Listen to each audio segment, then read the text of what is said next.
I'm Teisha Bader with Shalom TV's news update for Friday, September the 6th, 2013.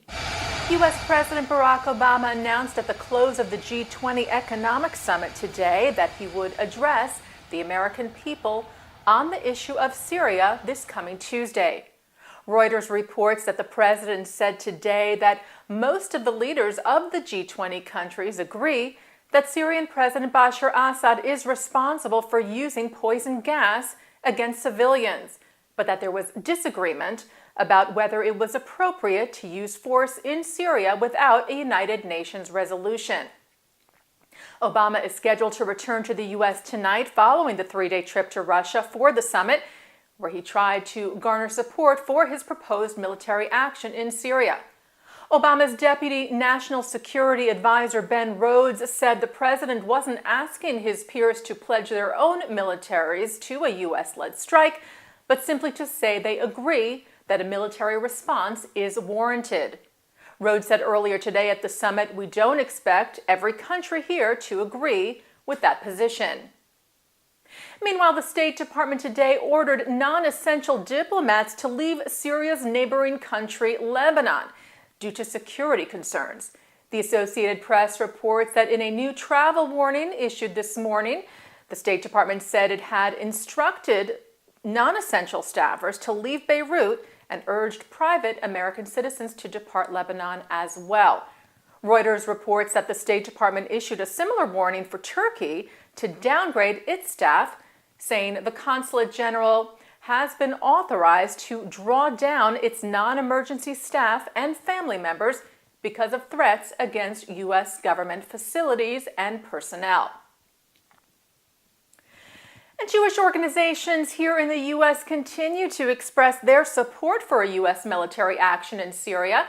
The Jewish Council for Public Affairs on Wednesday urged Congress to authorize the president's plan. JCPA President Steve Gutos said the use of force is never arrived at lightly, but given Assad's indifference to the worldwide consensus that chemical weapons are too barbaric to use even against combatants, let alone civilians, he must face the consequences. And also on Wednesday, a group of rabbis from across the religious spectrum expressed their support for the president's proposed action as well, saying it had the capacity to save thousands of lives. The letter, signed by 17 rabbis, including Rabbi Eric Yaffe, a past president of the Union for Reform Judaism, Rabbi Yosef Blau, the Rosh Yeshiva at Yeshiva University, as well as leaders of the conservative movement and others, read, "We write you as descendants of Holocaust survivors and refugees whose ancestors were gassed to death in concentration camps. We write you as a people who have faced persecution for many centuries and are glad to have found a safe refuge where we can thrive in the United States." The letter noted that it was time for before the days of awe between Rosh Hashanah and Yom Kippur, saying, "May this coming year be one of life and creation the world over, in which we cease to witness the deaths of so many innocent human beings."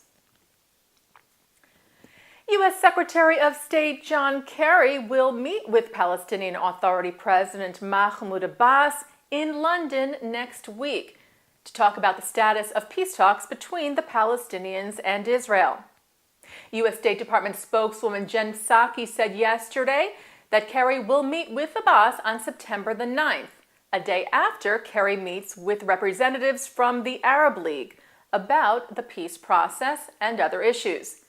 As we reported to you earlier this week, PA Foreign Minister Riyad al-Maliki told Palestinian media on Tuesday that the Palestinians had been trying to arrange a meeting between Abbas and Kerry to address their concerns regarding peace negotiations thus far with Israel, and their claims that Israel is trying to dictate the peace talks agenda, as Israel Radio had reported. The Palestinians also claim that U.S. peace envoy Martin Indyck's participation in the negotiations so far has been insufficient. Reuters quoted a U.S. official saying yesterday that Secretary of State Kerry would also be meeting with Israeli Prime Minister Benjamin Netanyahu in the near future, but did not give out any further information. For the second time in a week, Israeli police forces have had to break into the Temple Mount prayer complex in Jerusalem after stones were thrown at them by Palestinian youths during Friday prayer services today. The police used stun grenades to take control of the area as worshipers were dispersed. 15 people were arrested. No injuries were reported. A similar incident took place earlier this week on Wednesday at the Temple Mount, following stone throwing at visitors as well as at Israeli police officers by masked men in the area. Security forces there dispersed the stone throwers and did not need to resort to any riot control measures. The violence at the Temple Mount area follows the arrest earlier this week of Islamic movement leader Sheikh Raad Saleh, who last week accused Israel of trying to take over the holy site and called on Muslims across the country to prevent the, quote, dangerous mass invasion into Al-Aqsa, the Temple Mount, and to block Jews from entering. Saleh was released Wednesday morning on condition that he stay away from Jerusalem for the next 180 days.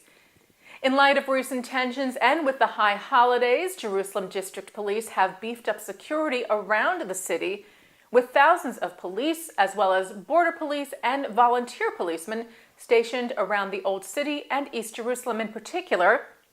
Security for tourist and prayer sites, as well as synagogues and shopping malls, was also heightened throughout Jerusalem. The American Jewish Committee praised President Obama for his recent visit to the Great Synagogue while he was in Stockholm earlier this week. The president had stopped over in Sweden on his way to the G20 Summit in Russia on Wednesday, the eve of the Jewish New Year, where Obama addressed the Jewish community, wishing them a Shana Tova, and also addressed the ongoing challenge of anti-Semitism, as well as the heroism of Swedish diplomat Raoul Wallenberg, who is credited with saving tens of thousands of Jewish lives during World War II. The president said, "We will stand against anti-Semitism and hatred in all its forms, and we will choose to instill in the hearts of our children the love and tolerance and compassion that we seek." AJC Executive Director David Harris said President Obama's visit to Stockholm's Great Synagogue was an important act of solidarity with a Jewish community that has faced challenges, including a few acts of violence in recent years. The AJC also urged the president to look into what actually happened to Raoul Wallenberg, who was arrested in 1945 by Soviet security forces and then disappeared, presumed to have died in 1947.